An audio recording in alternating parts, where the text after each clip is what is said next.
Right, guys. So I just went live and I was muted. So, first lesson of the day, don't be frustrated by your lack of brain power sometimes. Been fasting coffee for 3 days, so I am in a more relaxed state of mind. My latest post on LinkedIn was about fasting a bunch of things, coffee, um, even exercise, some types of foods, fasting social media, obviously fasting TV, fasting money even, which is odd to say, right? Like always be making money, sure, but sometimes you're gonna have dry periods, right? And the mentality is like not to overdo it, it's just to understand that this will be that way. And sometimes you've been broke. It's not about going to this fancy restaurant, but just like going on a walk and watching the stars, doing stuff that do not cost a lot. I did another post which was quite valuable as well for us entrepreneurs. Sometimes we are afraid that what we will post is not advanced enough for some members of our audience, but understand that 90% of your audience they're not there yet and 10% are there. So if you take the feedback from the there folks, right? Like the folks that are apparently there. It's bad because it'll cost you a bunch of business. So then you're like, oh, I won't post about this and that because Mr. Perfect here will tell me that this is not real or this is not true. No, you're posting for the 90% that aren't there. I think that's a good content lesson generally. I have written that people, if you keep on adding value to them, they will close themselves. Pretty much everything I post nowadays is contrarian because a lot of classic sales dude would tell me like, no, follow up, always be closing. But it's a different approach. My approach is to constantly add value. I'm not rushing people to the checkout. I'm naturally not available a lot, so that is, I think, the scarcity there. But if you keep on adding value to people, yeah, normally they will want to spend time with you and they will give you their money if their pain is high enough, right? And they trust you through your content and they feel that your expertise can help them, they'll pay you. So I'm not necessarily about like giving people deadlines and putting pressure on them and being angry if they get out of my funnel, right? I'm all about sending them value all the time on multiple platforms. That will give them trust. It will give them a taste of my expertise. I've interviewed a couple of cool folks this week. I'm keeping I keep on posting podcasts. I've talked to this guy this week that was quite interesting. He was into bodybuilding and so forth, so it was fun. We're gonna do a pod swap and did a bunch of shorts with this guy. Guess the main lesson here, I this has been like one of my most powerful insights lately is just record every single call that you have. So yeah, don't forget to hit that record button on Zoom. Why? Because when you're on a sales call, I mean, you will produce great content, right? Like me personally, I always deliver top presentations. I love answering questions, and that's content right there. So you take this 30-minute Zoom call, and in my case, with this guy, was a pre-interview podcast call, but him and I were hitting it real big. So we just produced tons of content from that one, and record all your calls, feed them to opus.pro, which will produce um, shorts for you. And yeah, you'll get a bunch of views and people that will it just take like one video for someone to trust you. Just take like one good thing that you say for to plant a seed into someone. Me, I know my audience. I know what they like. They think very much like me, like highly ambitious people. And yeah, I know that they won't hate much on my content. They will agree with most of what I'll say. I'm playing in a gray zone and a contrarian zone, right? I'll go for truth, but I'll also go for something that's spicy that most humans, including non-performers, think is true. So yeah, continuing with the post here. So I was reading on cigarette brands yesterday, like Camel, like Lucky Strike, and so forth. And yeah, yesterday in bed I was like, let's start a cigarette brand called I Don't Give a Fuck. So IDGAF. Um, if I would be an evil capitalist, I'd probably do something like that. Like not necessarily I don't give a fuck, but something that is all about like bravado and like people that smoke, they most of them don't give a fuck. Like yeah, they think they are cool or something. It makes them feel some way. I mean, the nicotine certainly makes them feel some way, but I think it'd be cool to just start, yeah, like a cigarette brand that is like, I don't give a fuck. That's why I'm smoking. And yeah, I think there would be a space in that one in old industries that haven't been disrupted forever. Um, Now, more seriously, right? Because that, I mean, I wouldn't promote smoking for sure. And the I don't give a fuck brand wouldn't go with the second idea, which would be like pure tobacco cigarettes, like not with all these additives, right? At scale. It's a natural cigarette. I mean, there's still the carcinogen part of it, but I would go more in that direction. And actually, yeah, I don't think it would ever scale because I don't smoke much. I smoke cigars every once a quarter.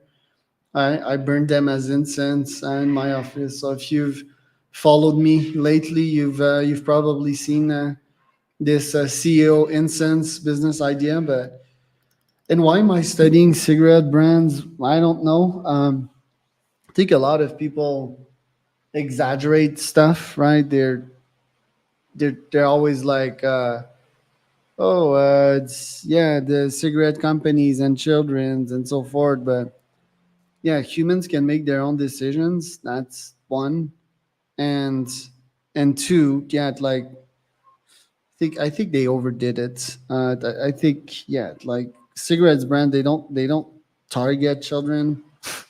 They just target everyone, right? Like, and it's like saying that. What about Big Sugar? Big Sugar didn't get a hit like that. Think it comes from all the pain of people dying from cigarettes for sure, but well, that's my contrarian view, right? So a bunch of organizations were over exaggerating and being a pain in the ass needlessly because if people want to smoke, let them smoke. We live in a libertarian economy and society, and when you start telling people what to do, when to do it, it starts to be pretty bad, generally speaking.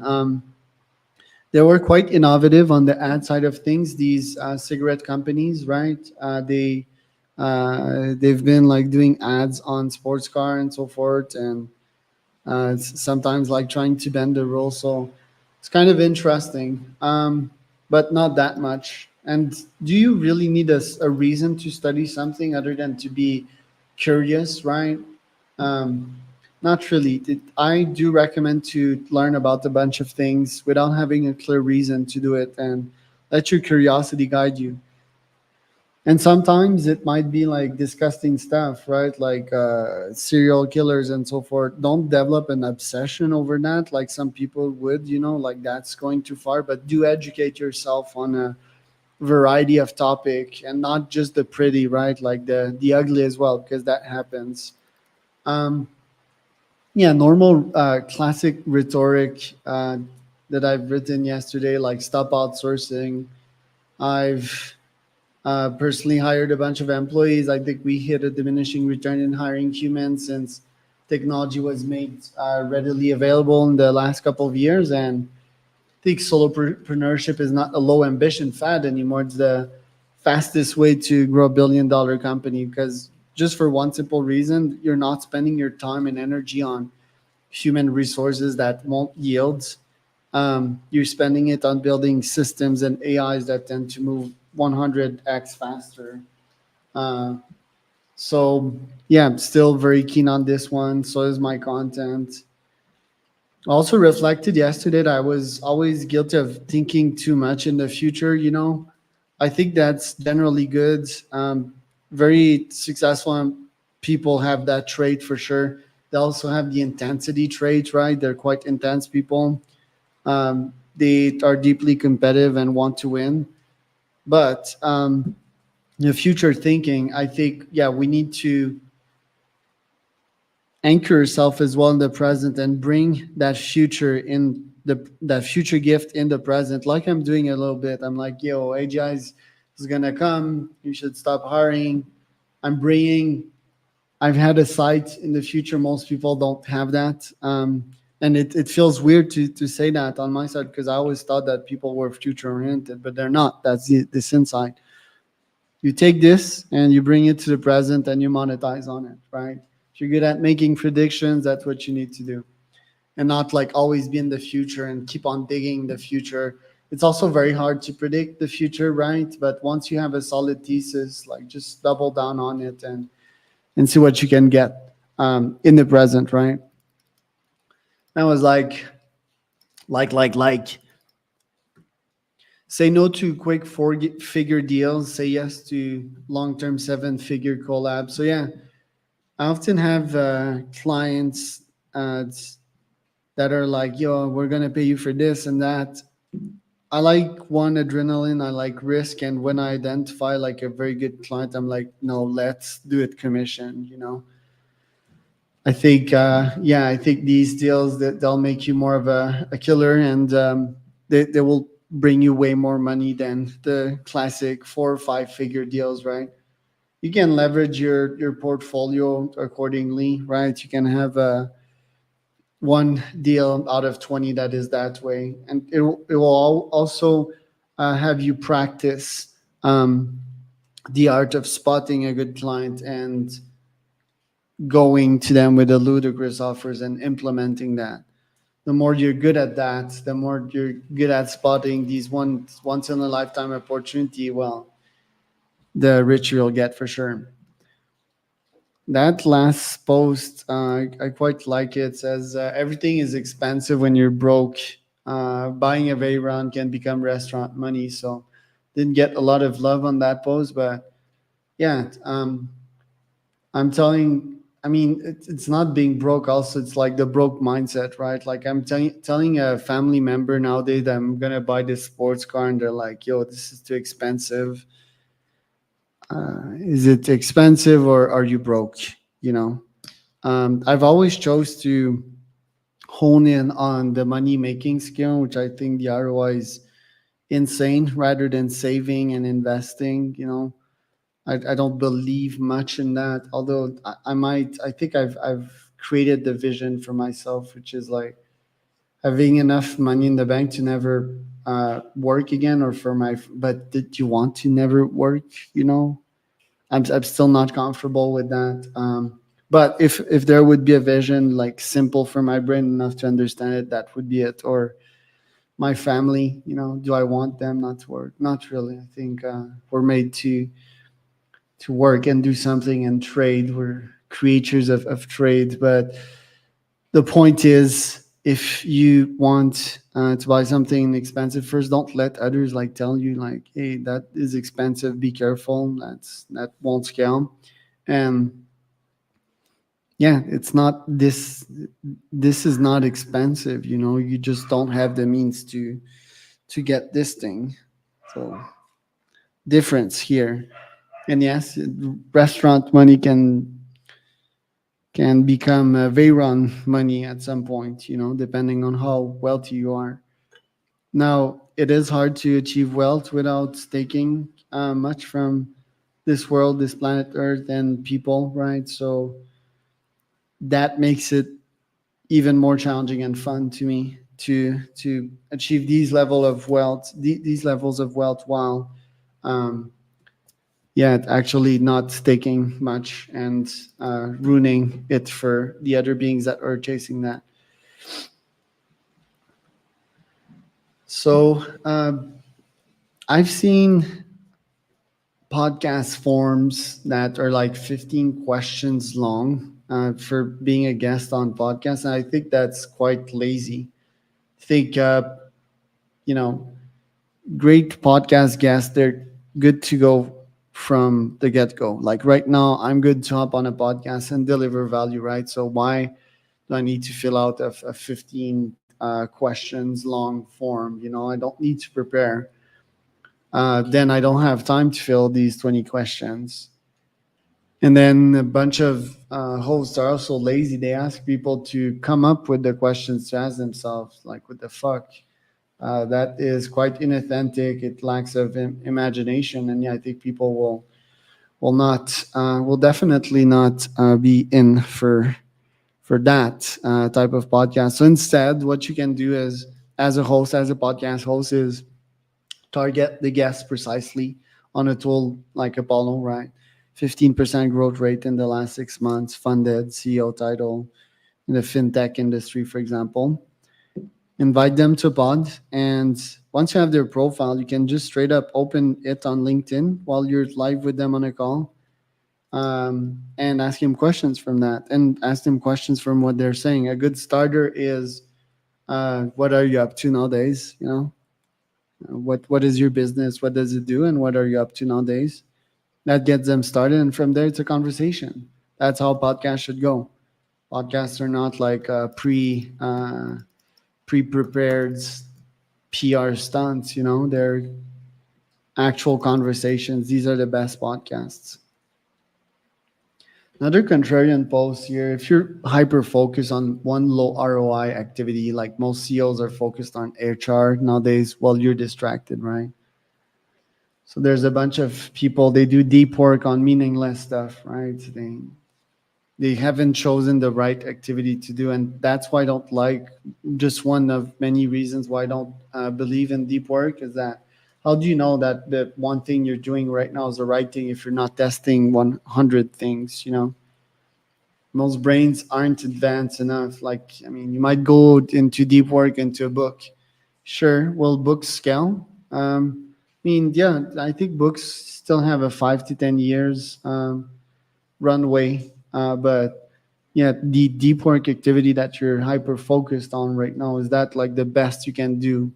Is that the best use of your time? Is that the most efficient activity you can do as a CEO? And if you haven't tested 100 of these activities, if not 1,000, then you're probably not onto the best of them, right? You need to A/B test constantly and observe the ROI of your activity. Like me hopping on this live call, is that really the best use of my time? I think it is one of the best use as of now. Sadly, I wish I was building rockets, which is another topic for another call. And then I'm probably gonna do a newsletter today, and I'm gonna chill after that. Probably gonna launch a campaign as well. So yeah, just posted an insane amount of polls this week, and I only had 6K or 7K views this week. But a video view is different than a post view. It's much more intimate, and I think people will trust me more seeing these videos. Something I wrote that was quite good last Thursday was like, are your eyes on the clear vision or on stupid short term stuff that doesn't matter, right? Like last Thursday, I think I got into an altercation with the drunkards near my house, and this occupied my mind for like an hour after. So do I have my eyes on that, or my future vision of where I want to be, right? That beautiful, amazing vision and what I can accomplish. Choose choose your focus wisely. People are in cost cutting mode nowadays at the elections, at the stimulus checks, loans.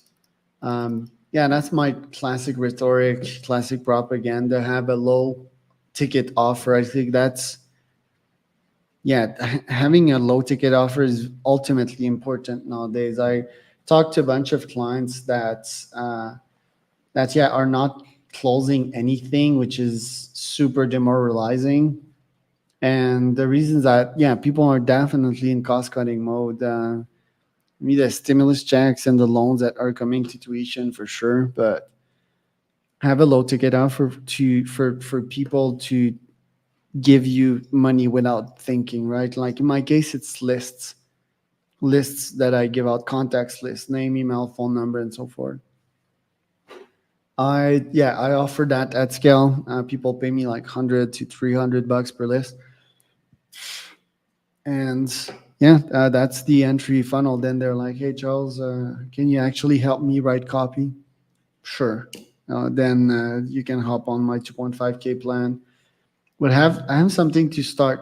I have something to exchange and create micro trust with them. Oh, this guy is not a scammer, you know. Oh, this guy's actually good. Um, just to give them a shot, right? Because if you start like big from the get go, it is risky. Try to diminish risk for them. So, question you can ask yourself for $100 million offers, like how can you fully de-risk it for them? You know, how could you offer them an insurance through product? In most cases, it's a guarantee, right? It's a guarantee. Just got me thinking of a business idea for insurance, right? Like, what if there was an insurance company that, you know, is like, hey, if Charles can't give you like 10 meetings after 1 month, or 15 meetings after 3 months, let's say, we give you the money back, right? No questions asked. You just pay us for $100 a month, in perpetuity. Yeah, that's interesting. Actually, might think about something for that. I'm big on insurtech products, by the way. Yeah. So another post that I have written, and that is very much aligned with what I just said, is that people, before they will trust you, before they will want to buy your product, they will want to trust you. So yeah, however good's your product, right? Like maybe Hormozi's book should have been like $100 million trust, you know, like ultimate trust. How to gain people's ultimate trust? Because in this society, I mean, there's a lot of lies, there's a lot of scammers as well. People that make money on a daily basis through scams, you know. Unfortunately, I think really these people need to be taken down because they reduce the trust fabric. They cost humongous dollars to society. Um, you know, like these Indian call centers, scam call centers, very sad. So yeah, I'm not sure. I'll try to. Yeah, I'll certainly do something for that. I'll deploy an AI. I'll start a nonprofit to bring these fuckers down. But I think that brings doubt in your prospect's mind. Like, oh, is this guy a scammer? Will take my money, run.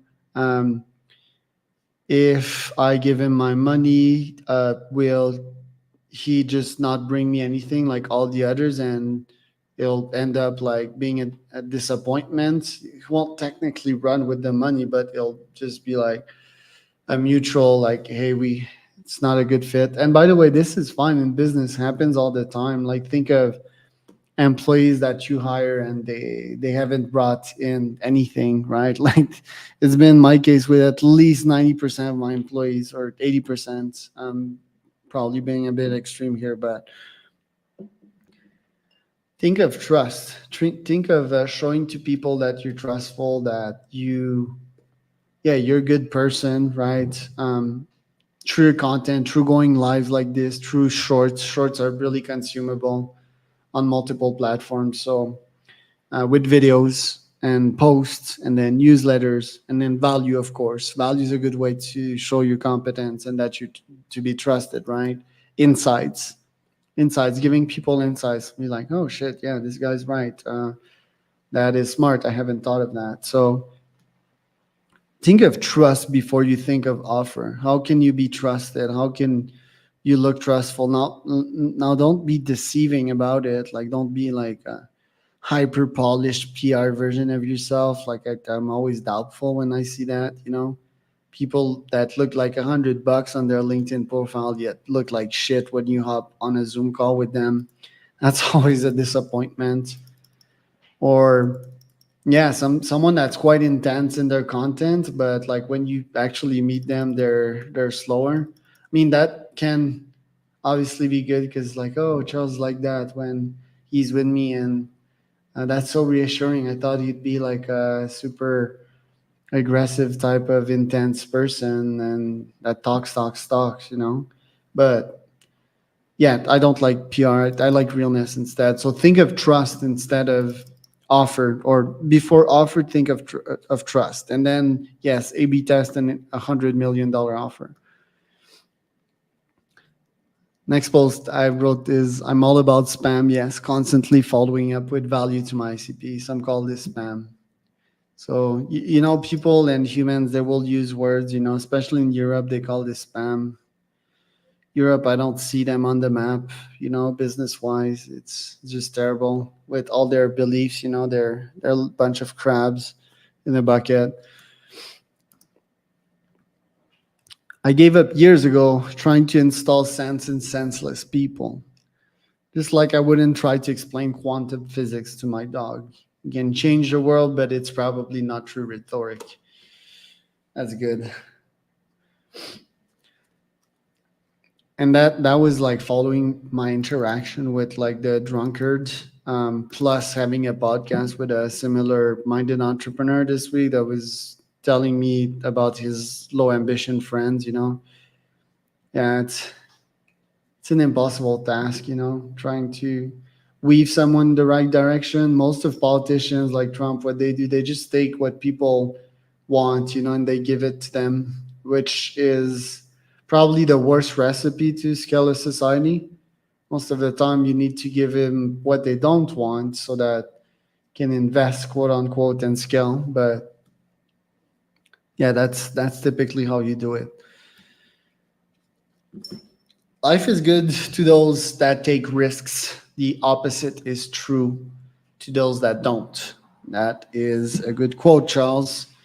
So, yeah, people that constantly sit around and enjoy and try to consume and take. I was one of these folks, like as a teenager. I mean, life is pretty bad for these people, always seeking the next thing. You know, life doesn't scale. Life is pretty stale. If I compared this life though to my past life, I mean, back then yeah, by definition, I think I had more fun. I think I laughed more for sure. But yeah, I also had these low lows, you know, in which had terrible hangovers and so forth. So yeah, life nowadays is more scalable. What it takes, the best CEOs I know are intense as fuck. They deploy massive amounts of energy. They are competitive and want to win. Yeah, that's what it takes.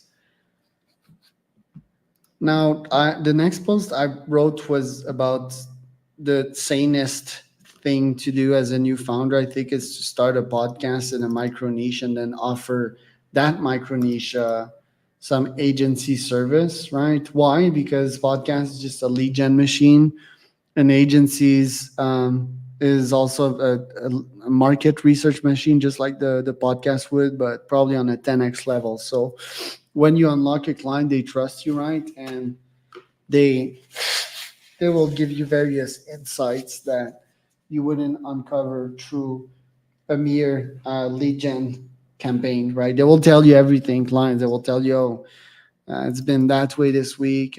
Next week will be this. You know, they give you the numbers. So yeah, podcast and agency as a funnel for people that are starting. If it would be like a 17-year-old, because yeah, unfortunately they need to wait to 17 to start something. Want my kids to be in business at like 7. Um, but yeah, I wouldn't see it why my kids couldn't interview someone and like at like 6 or 7. Obviously, they would need to have a conception of the world, but I think repetition would give them like great experiences of the world and like CEOs and founders, and not just interview CEO and founders. Obviously, that these would bring them like money quicker, but yeah, anyone in society they could interview, make a podcast out of it, attract sponsors and so forth, and eventually get a bunch of clients.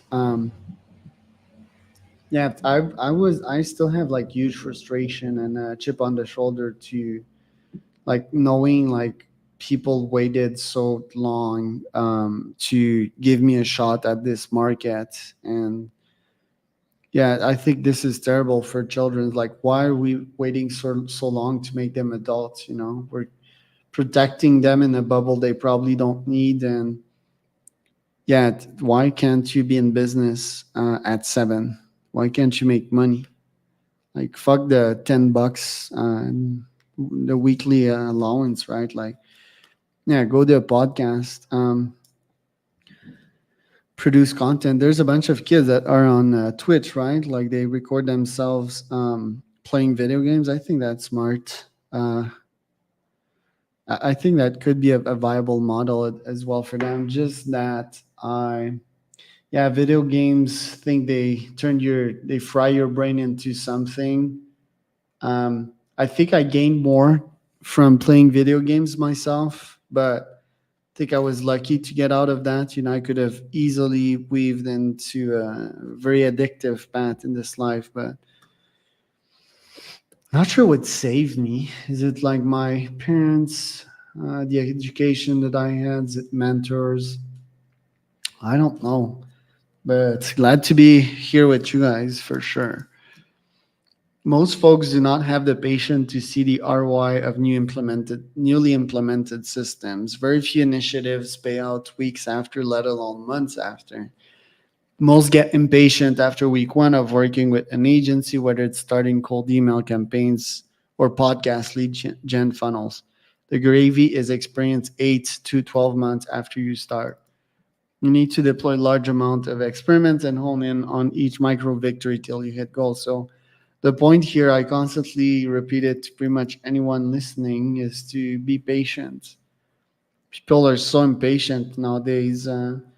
Mean, definitely not a believer in too deep work, but I am a believer in repetition, in doing things for a long time, and observing the results from a distance, and not necessarily like judging on a micro loss that I had today. Like, before this live, I did a live and my mic was muted. Second times it happens. Hope my brain's learned. But yeah, it could be like, fuck, no, this is bad. But no, you restart again. You modify your brain, right? If you feel distracted and directionless, meditate more. So I think that's pretty smart. I met with a bunch of founders this week, and they told me like, yeah, I feel I don't have a direction. Me nowadays, I feel that I'm not accomplishing enough. I'm not sure what would be a cure of that, but um, definitely a cure to feeling distracted is meditation. Yeah, meditation is a surefire way to bring you that sense of focus. I think when you feel directionless, the precise mechanism is that you have cortisol and you keep reminding yourself, oh, I don't have a direction. Then you suffer, and that's what you remember, and that's why you feel directionless, right? So if you calm your nerves with meditation, I'll probably meditate right after this. You'll have more clarity. You'll have serotonin. You could even have a vision in your mind of what you potentially want, right? And that's a good way to not feel distracted and directionless.